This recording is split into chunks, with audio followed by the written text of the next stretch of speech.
Tonight we share with you the final part of our Starting the Conversation series. Thinking about your own funeral can be hard. The truth is, though, it's always harder for those you leave behind, and there is something you can do to make it easier on your family making arrangements in advance. CN2's Indira Eskieva with our special report.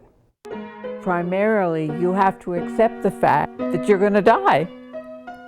Sometime, hopefully long from now. It's not often someone can say those words in such a cheery way, but the Weinbergers have a different, more positive outlook than most. So we all started to laugh. It's more enjoyable if they're in a good mood than totally mourning the loss. They have already planned their entire funeral. When we eventually pass away, basically they just have to pick up the phone and contact the funeral home. Their story begins decades ago. My grandmother, who has long since passed away, when we would visit her, whether we stayed for 5 minutes or visited for 2 hours, she always would say when we leave in a very pathetic voice, "Thanks for dropping by."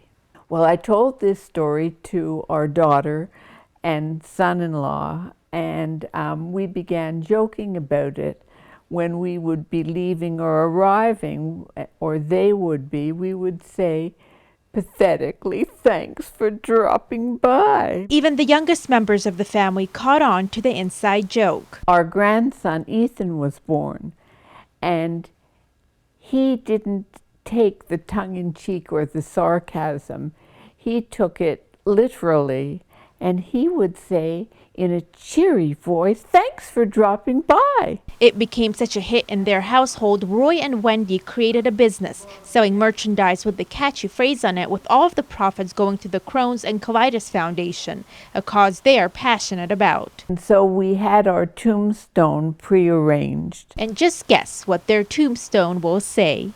We wrote under both our names, in quotations, "Thanks for dropping by." They don't want to make light of the topic or the traditional tombstone sayings, but they do hope for their family those 4 words, "Thanks for dropping by," makes mourning a little easier. The kids laughed when we told them this, and hopefully they'll chuckle when the time comes. The idea to plan ahead for their funeral started with the passing of Roy's father. The arrangements that he made provided, basically everything.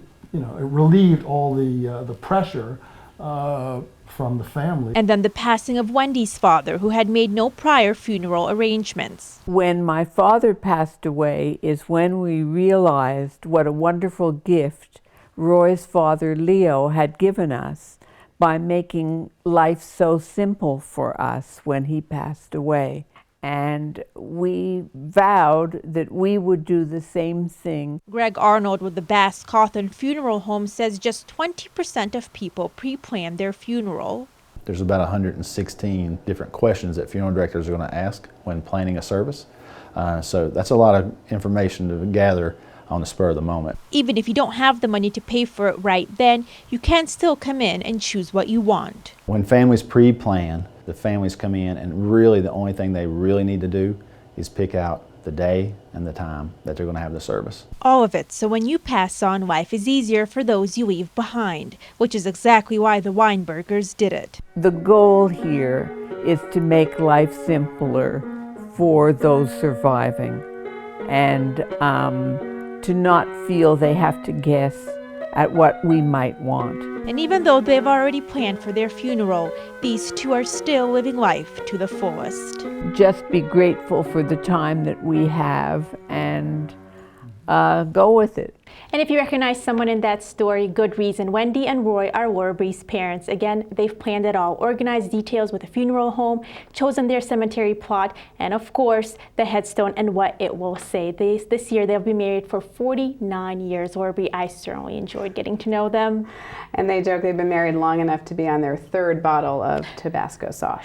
Well, they have quite the sense of humor, and I think their love story is deserving of a show of its own. Well, I have to say, they're fabulous parents. I'm very lucky lucky, and it really is a gift. They've taken the time to make all of these decisions. I hope it's a long time before we ever have to deal with it, but knowing plans are in place certainly will make it easier, and it'll pretty much be impossible to not smile and even probably laugh thinking about what they've chosen to write on their headstone. Now, it's different for everyone, but generally, what does a funeral cost? So Greg says at Bass Cawthon Funeral Homes, they have packages. They have funeral packages. The basic one starts at $8,000, but there can be a number of additional costs. As we mentioned, you can prepay for your funeral, but if you don't have the money, you can also just pre-plan it. Greg says even that guidance does help loved ones who are left behind. Indira, really, I've enjoyed your series. Great job. 3-part series. Again, it's all on cn2.com if you want to watch it all. And maybe it's a conversation starter for you. Time to chat about some of these issues with your loved ones. We hope these stories help you start that conversation.